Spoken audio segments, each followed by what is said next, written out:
Well, hey there, guys, and welcome back. On this week's show, we're having a look at the Eco 3 Foodcycler.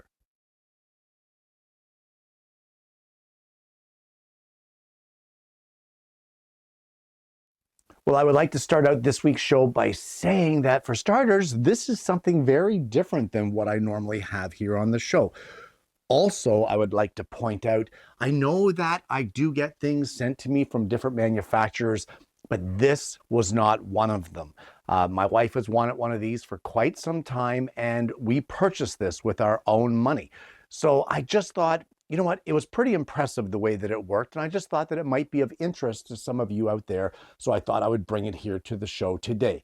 I'm not here to promote it. I'm not here to say I got it for free. I paid for it with my own money, so it's just my opinions and showing you guys what it's all about and how it works. So what is a Foodcycler?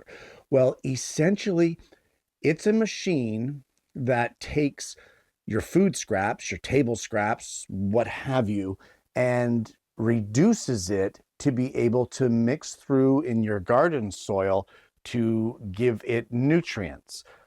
So you know what, let's head over to the bench and I'm going to show you what this thing looks like, and we can go through a few of the features of it. Well, this is the Foodcycler unit, and as you can see, it's fairly compact. It actually is about 9 inches wide, 13 inches deep, and only 11 inches high. It weighs just over 20 pounds, so it's got some good weight to it to keep it stable on your counter or wherever it is that you're going to place it. Now, you may note here at the back that there is this hole here. Well, what is this little gap? That is where I have pulled out the filter unit, and this is the activated charcoal filter, which has, I can't tilt it because I'll spill it everywhere, but you can see here that it has full right to the top a bunch of these activated charcoal pellets, and that eliminates all odors while this machine is operating. And once we get this cover back on, I've been warned by Mrs. Kenny to make sure that it's on, because if not, we'll make a mess. So I don't want to make a mess. So we'll just put this in here. It locks in the back and then just clicks in just like that. And that will remove all odors while this unit is running. Now, what about on the inside? Well, let's take the cover off and just have a look.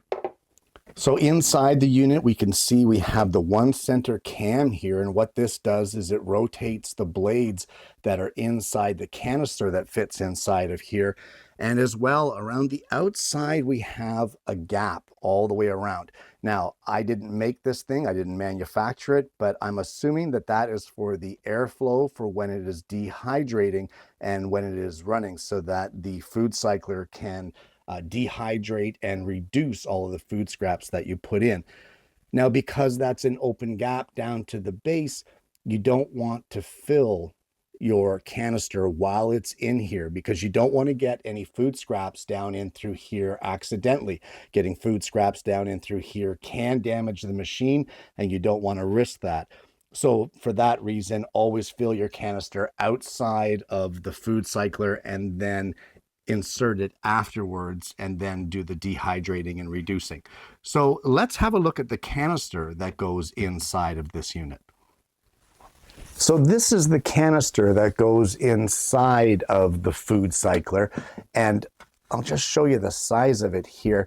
It's a pretty solid unit. It's all metal construction. The lid is a plastic lid, but everything else, even the carrying handle, is all metal.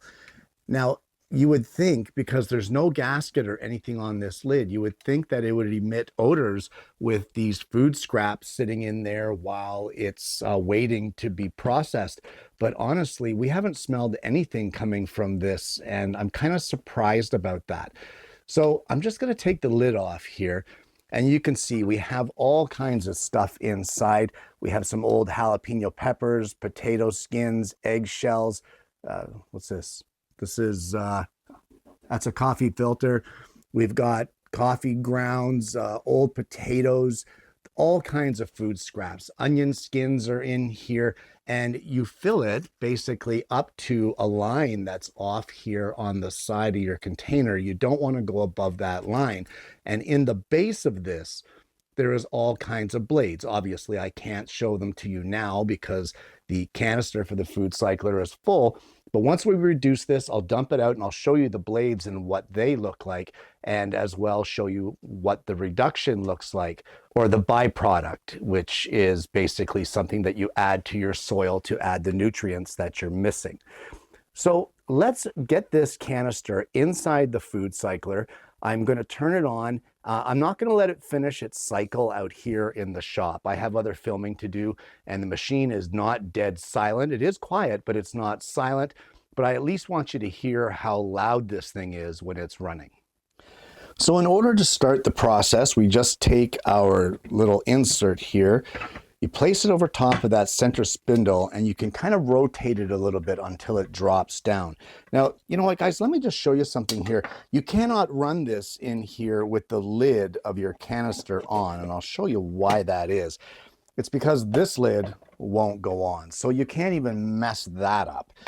So the lid has two arrows, one on either side of the handle, and right here at the top there are two bumps, one for unlock and one for lock, and they're very clearly labeled. So you just line up your arrow with the unlock bump and twist it till it reaches the lock. That's it. You're now set to go. So I'm just going to plug this in and I'll hit the on button. Guys, there is a process here of how this tells you what is happening. In order to start it, there's no complication. There's no set this or set that, turn this dial, twist this 30 degrees. You just push the on button. That's all you need to do. And there are 4 LEDs across the top, and they will illuminate as it gets further along in the process. So this whole process, depending on how much material you have on the inner canister, this can take from 4 to 9 hours to complete. So don't think that you're going to decide one afternoon, hey, I'm going to make some byproduct for me to use this afternoon, because you're not going to get that. You need to give yourself time to make it, and then you can store it in a separate canister later for use when you need it. Either way, we're just going to push the start button. That's it. I don't know if you can hear that. It's pretty quiet, and I'm standing right beside this with the microphones on my shop apron. Guys, this is a very, very quiet unit. The sound is extremely low. It's an extremely low decibel level. You can barely hear it. A vacuum cleaner is louder than this. I have fans that are louder than this. The furnace fan is louder than this. But either way, guys, because it takes 4 to 9 hours, I'm going to shut this down, take it in the house, let it finish the cycle. You saw how much stuff was in that inner bin, and I'm going to show you what we end up with at the end. So what kind of scraps can you put into your Foodcycler? Well, vegetable and fruit scraps, meat, fish, and poultry and fish bones, which I have actually done chicken bones, and believe it or not, it works fantastically. You can do coffee grounds, tea leaves, and that, of course, includes throwing the coffee filter and the tea bag in with the food scraps. Beans, seeds, legumes, eggs and eggshells, or any kind of shellfish. Basically anything that you would put into normal green bin composting that would break down, you can put into the Foodcycler. Now, I'm not going to pretend for 1 second that there are not some kind of limitations. So things that you want to add kind of once in a while, don't add too much, or things like sauces, dressings, and gravies, dairy products, jellies, jams, puddings, starches. That's things like, bread, rice, cakes, etc., that sort of thing. Anything with hard pits, while you can do them, you want to, don't throw in 100 hard pits. And of course, pork and lamb bones. Now, this information comes directly from the website and directly from the manual that comes with your Foodcycler. And of course, there are things that you can put in, but you want to cut them up first. And that would be things like paper towels or tissues, the corn cobs or the corn husks, whole vegetables like those jalapenos that I threw in. the pineapple leaves or fibrous plants like celery, asparagus, parsley, that sort of thing. You do not want to add things like candy, gum, cardboard. There is a full list in the manual of things that you should avoid, but for the most part, this unit can pretty much take whatever you throw at it, and what you're limited by is what kind of nutrients you're going to want in your garden and what type of food scraps you're going to want to place in here in order to boost those nutrients. Well, it has been about 6 hours and the food cycler is done. It's still warm to the touch, but I just want to show you how much this has reduced. So we'll just pull this out. And you can see how little is in here. I'll just dump it into the bowl here so you can see it. Now this was a full container, as you saw when I had it out in the shop. But here's what we have. We have a dried bowl of pulverized, dehydrated kitchen scraps. And there is everything in here from onion skins to potato peels to eggshells. Even some rotting jalapenos were thrown in there. Now, guys, as I said earlier on the show, this is not compost. This is a soil amendment. In other words, you mix this with your soil in order to boost whatever nutrients you are missing. So you're going to want to do some research. A quick Google search will tell you right away if your soil is low on, let's just say, nitrogen, you want to put certain things into the soil, and there are certain types of food scraps that are rich in nitrogen that you could add to your food cycler to be able to mix through your soil, let it sit in there for 4 weeks before using it, and then it will boost those nutrients or the lack of nutrients in the soil. But this is fantastic, guys. It's very dry. It does not smell at all. There is no odor whatsoever. Now, I said that I was going to show you the blades, and there they are on the inside. Hopefully you can see that, but the center agitator rotates, and basically as it dries the food, it completely pulverizes everything on these side blades here. It's kind of hard to see, but there you go. That is the food cycler, and so far it's a pretty impressive unit. And there you have it, the Foodcycler Eco 3. Guys, this product is, if you're into gardening or if you're into plants or flowers or that sort of thing, this thing's incredible. I'm very impressed with what it produces. Let me just make it very, very clear. What it does not produce is compost. The byproduct that the Eco 3 Food Cycler creates is not compost. Compost, when you do it naturally, has certain microbes and bacteria in it, and that helps out with the garden and decomposition, etc., etc.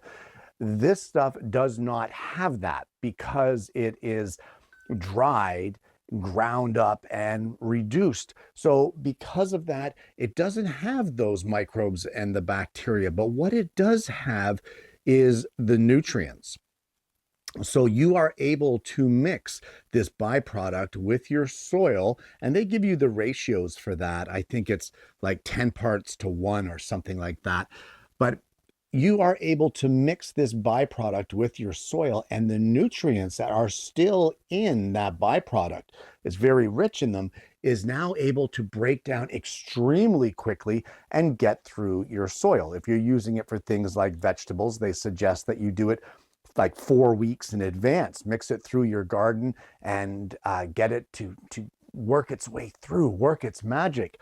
Now, one thing that I really kind of was impressed with this is, in my area, we have a green bin program, and that's where all of your food scraps, things that would smell when they're breaking down, those are put into a specific bin, and during garbage collection days, that is actually picked up separately.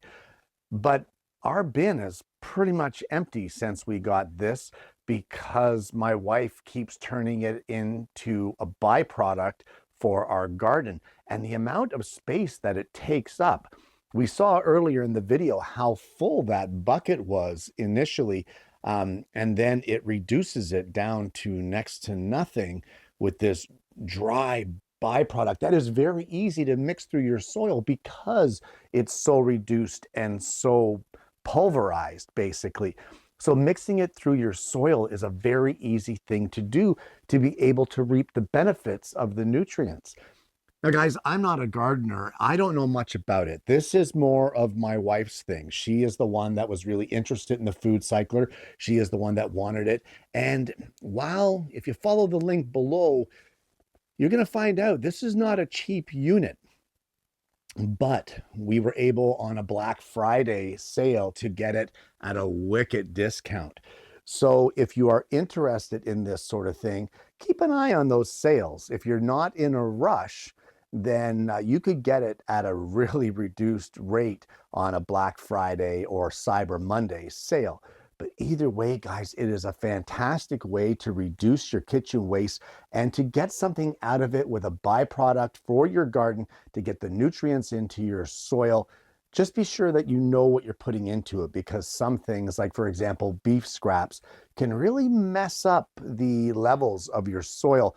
And depending on what you're growing, it can kind of put things in the opposite direction that you want. So just be sure that you know what you're doing. Do your research before you put it into the Foodcycler and before you dig it through your soil. Guys, I want to thank you so much for tuning in this week. I hope you've enjoyed the program. Really different from what I normally do here. And honestly, this isn't even my gig. This is my wife's thing. But I have to say, it's pretty interesting. I've been watching videos on it just to see what it's all about. And I thought, you know what? I know there's gardeners out there that watch my show, so this might be something that you're interested in.